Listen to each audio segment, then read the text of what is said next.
আসসালামু আলাইকুম। আলফি বাংলা নিউজে আপনাকে জানাচ্ছি স্বাগত। এখন শুনবেন দেশের আলোচিত খবরের শিরোনাম।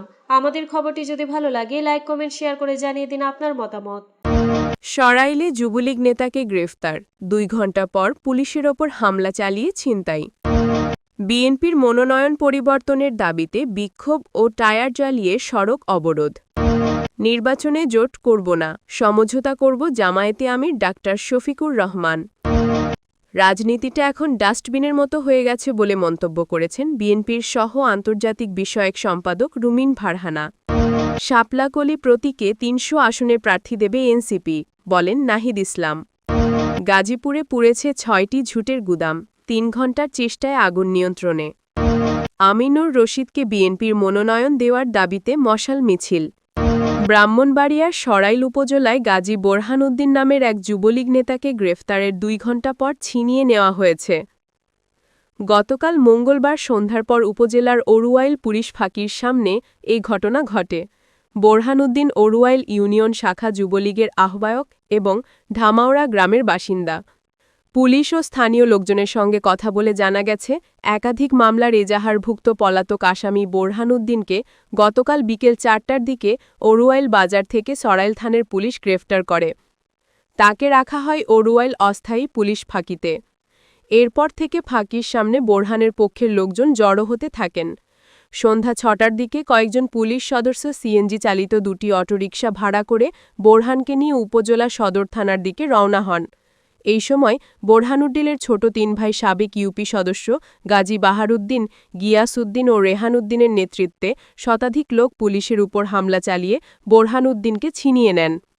সরাইল থানার ভারপ্রাপ্ত কর্মকর্তা ওসি মোরশেদুল আলম চৌধুরী ঘটনার সত্যতা নিশ্চিত করে প্রথম আলোকে বলেন, বোরহানউদ্দিনের বিরুদ্ধে একাধিক মামলা আছে, তাকে আবারও গ্রেফতারের চেষ্টা চলছে। এছাড়া এই ঘটনায় থানায় মামলার প্রক্রিয়া চলছে। পুলিশের কাছ থেকে আসামি ছিনতাইয়ের সঙ্গে জড়িত সবাইকে আইনের আওতায় আনা হবে। ১৪৭ ময়মনসিংহ ৩ গৌরীপুর আসনে বিএনপির মনোনয়ন পরিবর্তনের দাবিতে ময়মনসিংহের গৌরীপুর উপজেলার বিভিন্ন এলাকায় বিক্ষোভ মিছিল ও সড়কে টায়ারে আগুন জ্বালিয়ে অবরোধ করে আহমদ তায়েবুর রহমান হিরণের অনুসারীরা। মঙ্গলবার রাতে উপজেলার বিভিন্ন এলাকায় টায়ার জ্বালিয়ে বিক্ষোভ করেন তারা।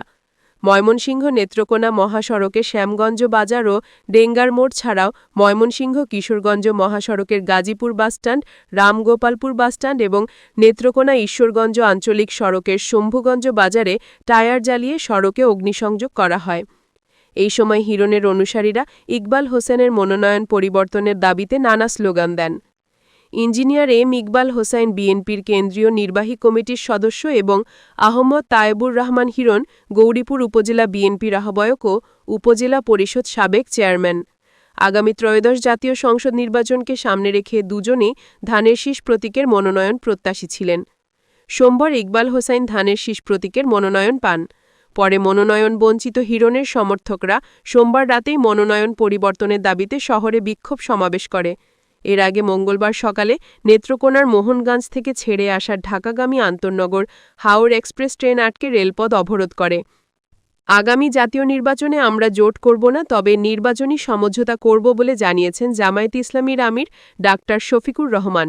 বুধবার সকাল ৮:১৮টায় সিলেটের ওসমানী বিমানবন্দরে পৌঁছে এই মন্তব্য করেন তিনি।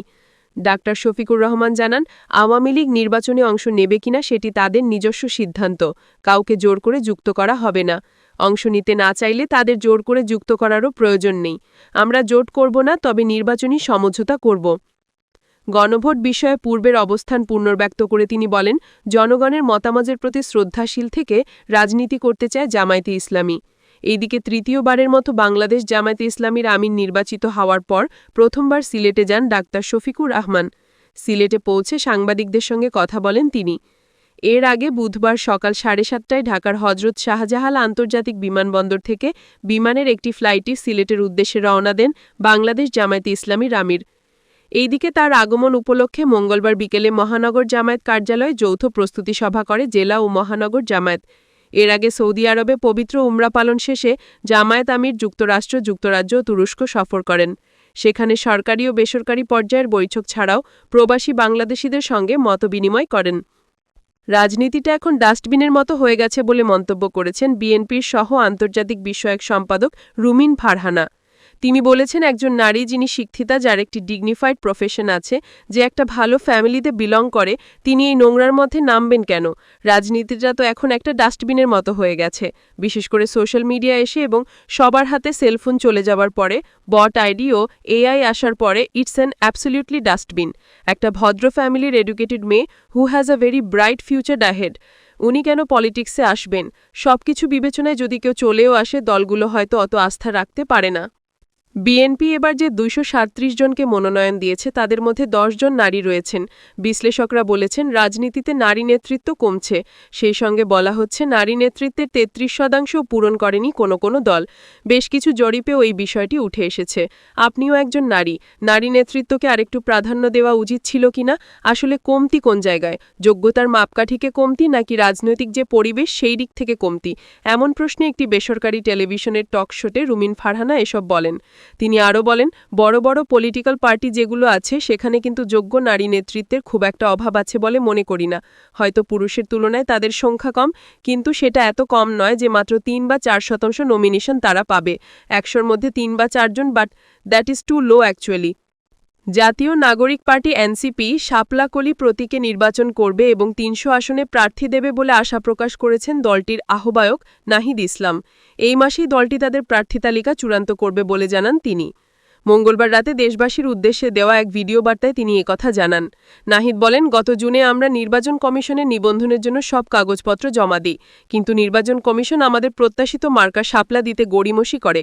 এরপর কয়েক মাস নির্বাচন কমিশনের সঙ্গে এনসিপিকে ঠান্ডা লড়াইয়ের মধ্য দিয়ে যেতে হয়। অবশেষে এনসিপি শাপলাকলি প্রতীক পেয়েছে। এই পুরোটা সময় মানুষের পাশে থেকে আমরা মানুষের জন্য কাজ করেছি। জুলাই পদযাত্রায় আমরা মানুষের দ্বারে দ্বারে গিয়েছি, মানুষের সাড়া পেয়েছি। আমরা জুলাই সনদের জন্য সারা দেশের সংস্কারের পক্ষে জনমত তৈরি করেছি। বিচারের জন্য আমরা কথা বলে যাচ্ছি। এনসিপি আগামী ফেব্রুয়ারিতে অনুষ্ঠিত হবে সংসদ নির্বাচন, এর প্রস্তুতি নিচ্ছে জানিয়ে আহ্বায়ক নাহিদ বলেন, আমরা নির্বাচনের জন্য প্রস্তুতি নিচ্ছি। শাপলাকলি মার্কায় আমরা 300 আসনে প্রার্থী দেব ইনশাল্লাহ। গাজীপুরে পুড়েছে 6টি ঝুটের গুদাম। আজ বুধবার সকাল 6টার দিকে এই ঘটনা ঘটে। প্রায় 3 ঘণ্টার চেষ্টায় আগুন নিয়ন্ত্রণে আনে ফায়ার সার্ভিস। এতে 6টি ঝুটের গুদাম পুড়ে গেছে। এই সম্পর্কে ঘটনাস্থল থেকে কোনাবাড়ি মডার্ন ফায়ার সার্ভিসের পরিদর্শক সাইফুল ইসলাম বলেন, বাবুর্চি মোড়ের এলাকায় ঝুটের গুদামে আগুন লেগেছে। আমাদের মোট 4টি ইউনিট আগুন নিয়ন্ত্রণে কাজ শুরু করে। সকাল 9:15টার দিকে আগুন নিয়ন্ত্রণে এসেছে। কিভাবে আগুনের সূত্রপাত হয়েছে তা এখনও জানা যায়নি। এলাকাবাসী ও ফায়ার সার্ভিস সূত্রে জানা যায়, আজ সকাল 6:30টার দিকে নগরের বাবুর্চি মোড়ে একটা ঝুটের গুদামে আগুন দেখতে পান স্থানীয় লোকজন। প্রথমে তারা আগুন নেভানোর চেষ্টা করেন, তবে আগুন দ্রুত ছড়িয়ে পড়লে ফায়ার সার্ভিসে খবর দেন তারা। পরে কোনাবাড়ি মডার্ন ফায়ার সার্ভিসের 2টি ইউনিট ও চৌরাস্তা ফায়ার সার্ভিসের 2টি ইউনিট এসে আগুন নিয়ন্ত্রণের কাজ শুরু করে। সকাল 9:15টার দিকে আগুন নিয়ন্ত্রণে এসেছে। এ ঘটনায় 6টি ঝুটের গুদাম পুড়ে গেছে। কুমিল্লা 6 আসনে বিএনপির চেয়ারপারসনের উপদেষ্টা আমিনুর রশিদকে দলীয় প্রার্থী ঘোষণা না করায় ক্ষুব্ধ হয়ে উঠেছেন স্থানীয় বিএনপির একাংশের নেতাকর্মীরা। তাদের নেতাকে মনোনয়ন দেওয়ার দাবিতে তারা বিক্ষোভের পাশাপাশি মশাল জ্বালিয়ে নগরে মিছিল করেছেন। মঙ্গলবার সন্ধ্যার পর আমিনুর রশিদের অনুসারী কয়েকশত নেতাকর্মী কুমিল্লা নগরের ধর্মসাগর পাড়ে দলীয় কার্যালয় থেকে মশাল মিছিল বের করেন। তারা মশাল ও ব্যানার ফেস্টুন হাতে নিয়ে স্লোগান দিতে দিতে নগরের প্রধান সড়কগুলো প্রদক্ষিণ করেন। শেষে কান্দিরপাড় পুবালি চত্বরে গিয়ে অবস্থান নিয়ে বিক্ষোভ করেন। এই সময় অবৈধ প্রার্থী মানি না মানব না, আমিকে তুমিকে, ইয়াসিন ভাই, জেল জুলুম কারাগারে ইয়াসিন ভাই, আমরা সবাই তাকে চাই, এমন স্লোগান দিতে থাকেন তারা। সদর আসন হিসেবে পরিচিত কুমিল্লা 6 আসনটি কুমিল্লা সিটি কর্পোরেশন, আদর্শ সদর ও সদর দক্ষিণ উপজেলা এবং সেনাবাহিনী এলাকা নিয়ে গঠিত। গতকাল বিকেল 4টায় রাজধানীর গুলশানে বিএনপির চেয়ারপারসনের রাজনৈতিক কার্যালয়ে এক সংবাদ সম্মেলনে 237 আসনে বিএনপির সম্ভাব্য প্রার্থীদের নাম ঘোষণা করেন দলের মহাসচিব মির্জা ফখরুল আলম আগের সাবেক। এই সময় কুমিল্লা 6 আসনে বিএনপির চেয়ারপারসনের আরেক উপদেষ্টা বীর মুক্তিযোদ্ধা মনিরুল হক চৌধুরীর নাম ঘোষণা করা হয়। এরপর সোমবার রাত 10টার দিকে কুমিল্লা নগরের কান্দিরপাড় পুবালি চত্বর এলাকায় প্রথমে টায়ার জ্বালিয়ে বিক্ষোভ করেন আমিনুর রশিদের অনুসারী বিএনপি নেতাকর্মীরা। পরে তারা বিক্ষোভ মিছিল নিয়ে রাত 1:30 কুমিল্লা আদর্শ সদর উপজেলার আলেখাচরে গিয়ে ঢাকা চট্টগ্রাম মহাসড়ক অবরোধ করেন। সেখানেও টায়ার জ্বালিয়ে রাত 12:30 পর্যন্ত বিক্ষোভ করেন তারা। আজ দ্বিতীয় দিনের মতো কর্মসূচি পালন করছেন আমিনুর রশিদের অনুসারীরা। বিক্ষোভ মিছিলে অংশ নেওয়া নেতাকর্মীদের ভাষ্য, কুমিল্লা 6 আসনে দীর্ঘদিন ধরে বিএনপিকে আগলে ধরে রাখা ত্যাগী নেতা আমিনুর রশিদ ইয়াসিনকে বিএনপি থেকে মনোনয়ন বঞ্চিত করা হয়েছে। এই আসনে ইয়াসিনের বিকল্প কেউ প্রার্থী হলে নেতাকর্মীরা সেটা কখনোই মেনে নেবেন না। রাত 9টার দিকে কুমিল্লা কোতোয়ালি মডেল থানার ভারপ্রাপ্ত কর্মকর্তা মহিনুল ইসলাম প্রথম আলোকে জানান, বিএনপি নেতা আমিনুর রশিদ ইয়াসিন দলীয় মনোনয়ন না পাওয়ায় তার নেতাকর্মীরা নগরে মশাল মিছিল করেছেন। তারা কিছুক্ষণ আগে মিছিল করে চলে গেছেন, এখন পরিস্থিতি স্বাভাবিক।